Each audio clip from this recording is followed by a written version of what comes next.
cities would be considered intelligent cities? Examples? Well, I mean, let's look at them around the world. There's, as I said, there's over 100 of them, but just scanning across cities some of the early ones like Singapore and New York and Calgary, Alberta, you know, it's not the usual suspects.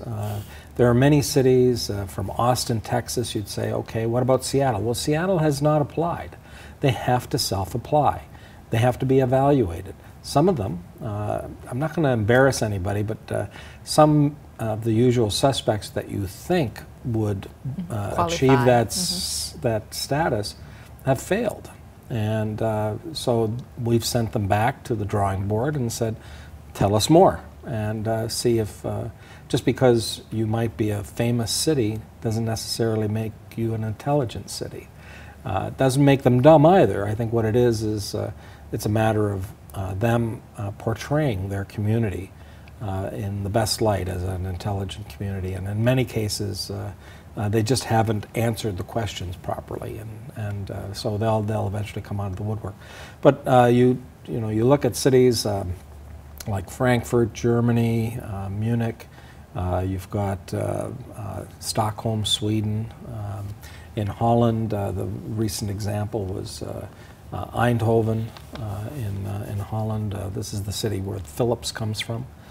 In Canada, Waterloo, Ontario, where Rim's BlackBerry comes from. Of course, Toronto and Winnipeg and Stratford, Ontario, and so forth. Vancouver.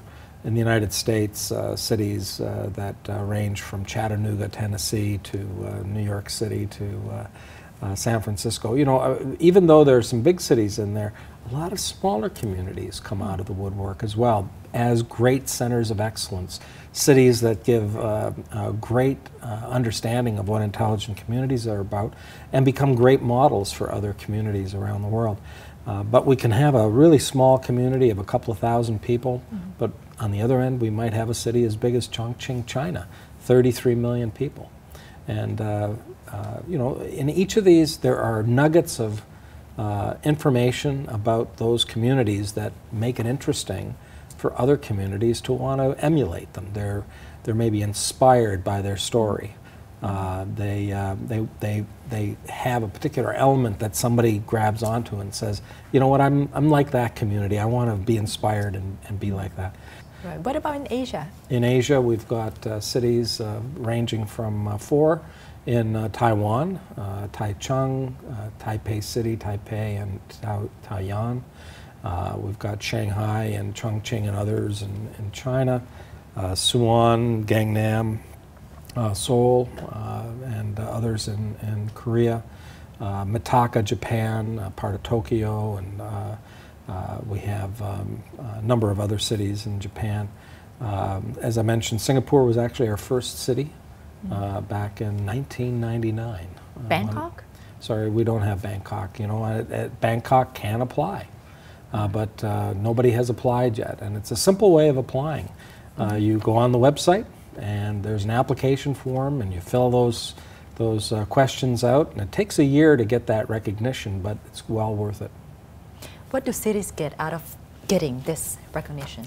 So there are a lot of benefits. One is free publicity. First of all, it doesn't cost a penny to apply. A little bit of sweat equity.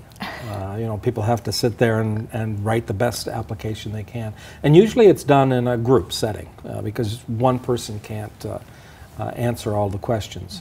It talks about technology. It talks about collaboration, leadership. Asks questions about broadband in the community, the cost of it, and the kinds of economic impacts that it's had, and so forth. So it's not an easy set of questions. But once they're in the system, they've been evaluated by third parties.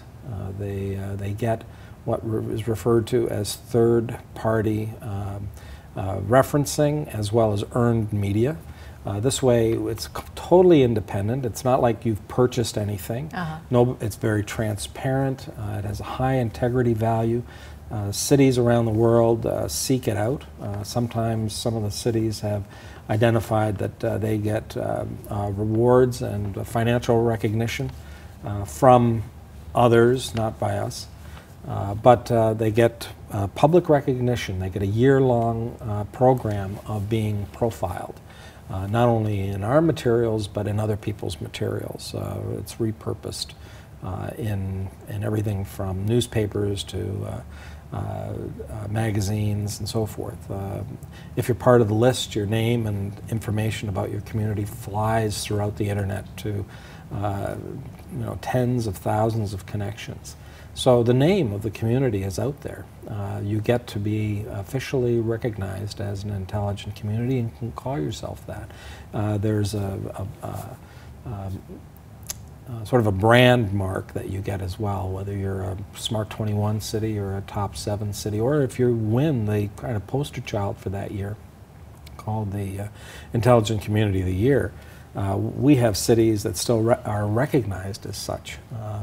People say, oh, Taipei, you were a 2006 Intelligent Community of the Year, or Waterloo 2007, and they still market themselves as such. And that's been able to attract investors. It's helped in terms of fleshing out their cluster. They're also been able to succeed in getting talent to come to their communities as a result of that. Many cities have said, had we not had this recognition, we wouldn't have got this company or that company to come into this community. It's just raised awareness significantly. For others, it's been a rallying cry. Maybe they have issues, and people have pulled together to try and sort out a problem, but have used the process of getting this recognition as the way to get to solve that problem. What are the best practices that intelligent communities share? Well, one of the things that it does is it points out that it's really hard to be recognized as an intelligent community. So what it does is it forces collaboration, and it seeks out leadership and champions. So in a community, if you think you're just going to send a message by having one person make an application, usually doesn't, over a course of a year, prove out to be successful. You finally seek out a community of interest, people who come together to want this particular recognition. And by virtue of that, you've already become a winner by just bringing this group together for collaboration and for partnership. So that in and of itself is a key benefit. The other things that it does is it forces a community to kind of think about focusing itself on a particular task at hand. I'll tell you a little story about a community called Stratford, Ontario. Farming community, and it has a theater, Stratford being a Shakespearean festival. But it does this. Where is this? It's in Canada. Canada. And this particular community is only 35,000 people. But the mayor saw some value in wanting to be recognized as an intelligent community. They looked at all of the various principles behind the intelligent community and said, we are none of those today, but in a couple of years we'll be that.